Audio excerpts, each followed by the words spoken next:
വിണ്ണിൽ നിന്ന് മണ്ണിൽ ജാതം ചെയ്ത ദൈവകുമാരന്റെ തിരുപ്പിറവിയുടെ സ്മരണ പുതുക്കുന്ന ഈ ക്രിസ്മസ് നാളുകളിൽ മാലാഹമാരോടൊപ്പം നമുക്കും ചേർന്ന് ഹല്ലേലൂയ പാടി തിരുകുമാരന് സ്തുതി കരയേറ്റാം.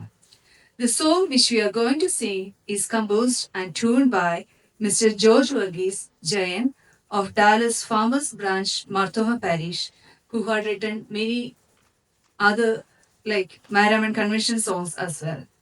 It's sung by their current choir leader, Mrs. Anin Thangashan.